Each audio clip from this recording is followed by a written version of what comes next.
آج کی اس ویڈیو کے اندر ہم آپ کو بیان کریں گے کہ جب میت کے ورثہ اس کو قبر کے اندر دفنا کر چلے جاتے ہیں تو قبر کے ابتدائی 24 گھنٹوں کے اندر میت کے ساتھ کیا ہوتا ہے، اور جب میت کے ورثہ میت کو دفنا کر واپس آ جاتے ہیں تو ایک فرشتہ ایک مٹھی بھر ان کے اوپر پھینکتا ہے تو ان سے کیا کہتا ہے، اور قبر کی پہلی رات کیسی ہوتی ہے۔ پیارے دوستو، یہ امر یقینی ہے کہ ہر ایک نے موت کا ذائقہ چکھنا ہے، جس طرح کہ اللہ تبارک و تعالیٰ قرآن پاک میں فرماتا ہے ہر جاندار نے موت کا ذائقہ چکھنا ہے۔ جو یہاں پر آیا ہے اس نے ایک نہ ایک دن واپس ضرور جانا ہے، اور مرنے کے بعد انسان کی پہلی منزل قبر ہوتی ہے۔ ایک حدیث شریف کا مفہوم ہے، حضور اکرم صلی اللہ علیہ وسلم نے ارشاد فرمایا، قبر انسان کی پہلی منزلوں میں سے ایک منزل ہے۔ اگر انسان اس میں کامیاب ہو جائے تو آگے کی منزلیں آسان ہو جاتی ہیں، اور اگر اس میں پھنس جائے تو آگے کی منزلیں اور خراب ہو جاتی ہیں۔ اور ایک اور حدیث شریف میں آتا ہے جس کا مفہوم کچھ اس طرح ہے، حضور نبی کریم صلی اللہ علیہ وسلم نے ارشاد فرمایا، اللہ تبارک تعالیٰ کی طرف سے قبروں پر ایک فرشتہ معین ہے۔ جب میت کو دفن کیا جاتا ہے تو وہ اس کی قبر کی مٹی کو ہموار کرتا ہے، اور لوگ واپس جانے کے لیے مڑتے ہیں تو قبر سے ایک مٹی بھر مٹی لے کر لوگوں پر پھینکتا ہے اور کہتا ہے، اپنی دنیا کی طرف واپس چلے جاؤ اور اپنے مرنے والے کو بھول جاؤ۔ پیارے دوستو، حضرت علی رضی اللہ تعالیٰ عنہ نے ارشاد فرمایا کہ میں نے نبی کریم صلی اللہ علیہ وسلم کو یہ فرماتے ہوئے سنا کہ انسان کی مشکل ترین رات قبر کی پہلی رات ہوتی ہے، کیونکہ جب اس کے دوست، احباب، رشتہ دار، اولاد اس کو دفنا کے چلے جاتے ہیں اور تو وہ انسان روتا رہتا ہے، ہر ایک دوست کے پاس آتا ہے، اسے روکنے کی کوشش کرتا ہے، مجھے چھوڑ کے نہ جاؤ، لیکن افسوس اس کی آواز کوئی نہیں سنتا۔ تب وہاں پر قبرستان میں ہر کوئی اکیلا رہ جاتا ہے، تب ہمارا سامنا ان فرشتوں سے ہوتا ہے جو ہمارے اعمال ہوتے ہیں۔ اب وہ کس شکل میں ہمارے پاس آتے ہیں، اچھے یا برے، اس کے بارے میں کوئی کچھ نہیں کہہ سکتا۔ تب وہ ہم سے اس دنیا میں گزاری ہوئی زندگی کے متعلق سوال کریں گے، جن سوالوں کے جواب ہماری زندگی میں موجود ہیں جب تک ہم سانس لے رہے ہیں۔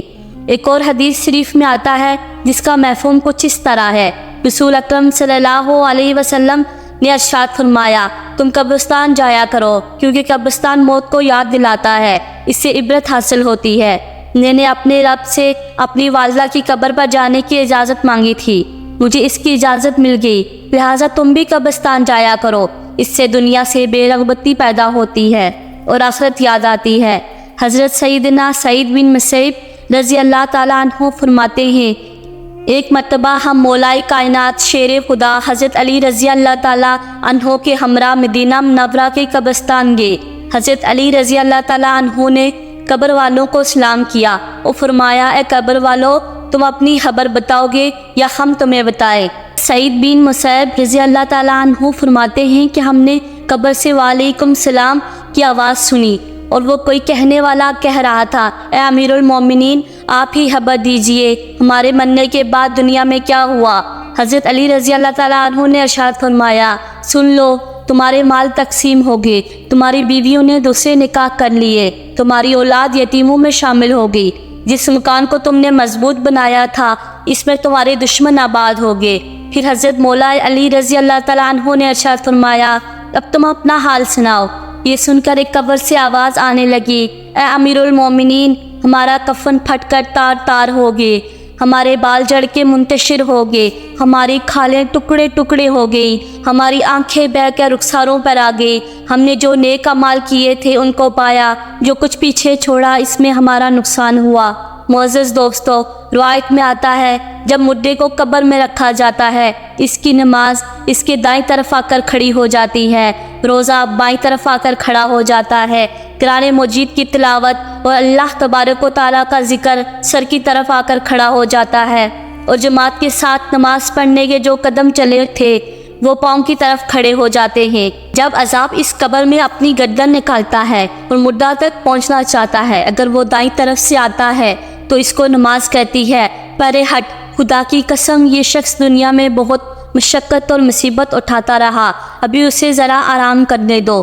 پھر عذاب بائیں طرف سے آنا چاہتا ہے تو روزہ اسی طرح اس کو ہٹا دیتا ہے، پھر وہ سر کی طرف سے آنا چاہتا ہے تو تلاوت قرآن مجید ذکر الہی اس کو روک دیتا ہے اور اسے کہتے ہیں ادھر تیرا راستہ نہیں۔ غرض یہ کہ وہ جس طرف سے بھی آنا چاہتا ہے اس کو راستہ نہیں ملتا، لہٰذا وہ عذاب عاجز اور کمزور ہو کر واپس چلا جاتا ہے۔ اس کے بعد صبر جو ایک کونے میں کھڑا ہوتا ہے ان کی عبادتوں سے کہتا ہے میں تو اس انتظار میں تھا اگر کسی طرف سے عبادتوں میں کچھ کمزوری ہو جاتی ہے تو میں اس کی طرف سے ہمدردی کروں گا، مگر الحمدللہ تم نے مل کر اس کو دفع کر دیا، لہٰذا میں اعمال کو تولنے کے ترازو میں اس کے کام آؤں گا۔ پیارے دوستو، جب میت کو قبر میں دفنا کر اس کے وسع چلے جاتے ہیں تو قبر میں دو فرشتے جن کو منکر اور نکیر کہا جاتا ہے آتے ہیں، جن کی آنکھیں بجلی کی طرح چمکتی ہیں اور آواز بادل کی طرح گرج کی ہوتی ہے۔ ان کے دانت گائے کے سینگوں کی طرح باہر کو نکلے ہوتے ہیں،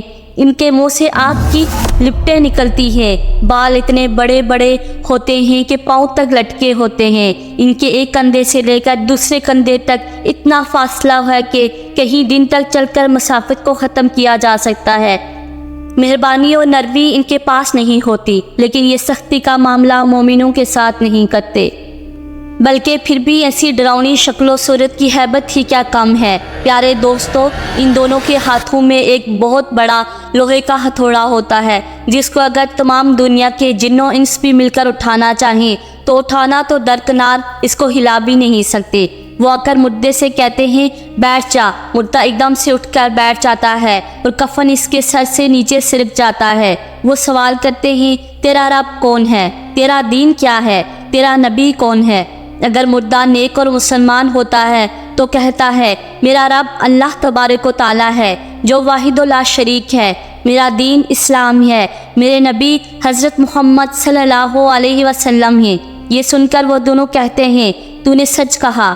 تو اس کی قبر کی دیواروں کو سب طرف سے ہٹا دیا جاتا ہے جس سے وہ چاروں طرف سے موت وسیع ہو جاتی ہے۔ اس کے بعد فرشتے کہتے ہیں سر اٹھاؤ۔ مردہ جب اوپر کو سر اٹھاتا ہے تو اس کو ایک دروازہ نظر آتا ہے جس میں سے اس کو جنت نظر آتی ہے۔ وہ کہتے ہیں اے اللہ تبارک و تعالیٰ کے دوست، وہ جگہ تمہارے رہنے کی ہے اس وجہ سے کہ تم اللہ تبارک و تعالیٰ کی اطاعت کرتے تھے اور فرمانبرداری کرتے تھے۔ حدیث میں آتا ہے جس کا مفہوم کچھ اس طرح ہے کہ رسول اکرم صلی اللہ علیہ وسلم نے ارشاد فرمایا کہ قسم ہے اس ذات پاک کی جس کے قبضے میں میری جان ہے کہ مردے کو اس وقت ایسی خوشی ہوتی ہے کہ جو کبھی ختم نہیں ہوگی۔ اس کے بعد وہ فرشتے کہتے ہیں اپنے پاؤں کی طرف دیکھ۔ جب وہ دیکھتا ہے تو اس کو دوزخ کا دروازہ نظر آتا ہے جس سے دوزخ کا حال نظر آتا ہے۔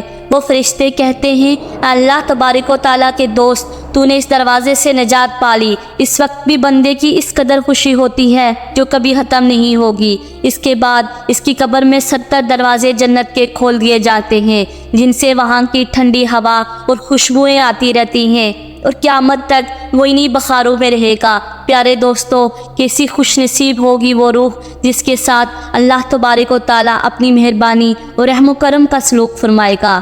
ناظرین گرامی، دوسری طرف جب نافرمان، فاسق و فاجر، بدکار اور کافر شخص کو قبر میں رکھا جاتا ہے تو قبر اس پر تنگ ہو جاتی ہے، اس کی پسلیاں دوسری طرف سے پسلیوں میں گھس جاتی ہیں، اس پر کالے سانپ مسلط کر دیے جاتے ہیں جو اس کے ناک پاؤں سے کاٹنا شروع کر دیتے ہیں، یہاں تک کہ درمیان میں دونوں طرف کے سانپ آ کر مل جاتے ہیں۔ پھر اس کے پاس دو فرشتے جن کا نام منکر اور نکیر ہوتا ہے قبر میں آتے ہیں۔